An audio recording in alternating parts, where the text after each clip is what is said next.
পাকিস্তানের ballistic missile মহড়ার পর থেকে আলোচনায় পাক ভারত ক্ষেপণাস্ত্র সক্ষমতা। দুই দেশেরই সমর ভান্ডারে রয়েছে পরমাণু অস্ত্র বহনে সক্ষম বিভিন্ন পাল্লার মিসাইল। এর মধ্যে ভারতের ক্ষেপণাস্ত্র সক্ষমতা রীতিমতো তাক লাগানোর মতো। সর্বোচ্চ 16,000 কিলোমিটার পাল্লার মিসাইল রয়েছে দেশটির সমর ভান্ডারে। অন্যদিকে পাকিস্তানের ক্ষেপণাস্ত্রগুলো তৈরি করা হয়েছে ভারতকে টার্গেট করে। শ্রীলঙ্কা আবারও রপ্তানিতে শীর্ষে। শাহিন-2 পরমাণু অস্ত্র বহনে সক্ষম এই ক্ষেপণাস্ত্রকে মনে করা হয় পাকিস্তানি সমর শক্তির অন্যতম স্তম্ভ।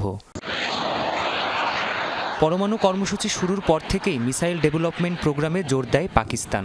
সময়ের সাথে সাথে উন্নতি ঘটানো হয় দেশটির ক্ষেপণাস্ত্রে। বর্তমানে আবদালি, নাসের, ঘড়ি এবং গজনবির মতো স্বল্প এবং মাঝারি পাল্লার বিভিন্ন ধরনের ক্ষেপণাস্ত্র রয়েছে পাকিস্তানের সমর ভান্ডারে, যেগুলো সর্বোচ্চ 50 কিলোটন অস্ত্র নিয়ে আঘাত হানতে পারে 2700 কিলোমিটার দূরের লক্ষ্যবস্তুতে।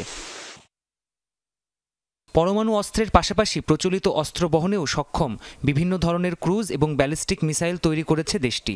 রয়েছে জার্ভ, আবাবিল, তৈমুর এবং বাবুরের মতো মিসাইল, যেগুলো জাহাজ, ট্যাঙ্ক এবং সাবমেরিন ধ্বংসে ব্যবহার করা হয়। ক্ষেপণাস্ত্র ইস্যুতে ভারতের সক্ষমতাও তাক লাগানোর মতো। পাকিস্তান, চীনের মতো শত্রু মোকাবেলায় বহুমুখী ক্ষেপণাস্ত্র প্রকল্প হাতে নেয় দিল্লি। দেশটির সমর ভান্ডারে রয়েছে অগ্নির মতো পরমাণু অস্ত্র বহনে সক্ষম ব্যালিস্টিক মিসাইল, যা 16,000 কিলোমিটার দূরের লক্ষ্যবস্তুতে আঘাত হানতে সক্ষম। এছাড়াও পৃথিবী, সূর্য, কালামের মতো স্বল্প এবং মাঝারি পাল্লার ব্যালিস্টিক মিসাইল রয়েছে ভারতের।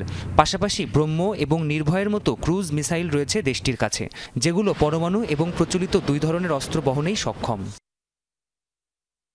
অন্যদিকে নাগ, অমোঘ, রুদ্র, অস্ত্র, ত্রিশূলের মতো ট্যাঙ্ক, জাহাজ এবং সাবমেরিন বিধ্বংসী বিভিন্ন ক্ষেপণাস্ত্র রয়েছে ভারতের কাছে, যেগুলো আকাশ, ভূমি এবং জাহাজ থেকে উৎক্ষেপণ করা যায়।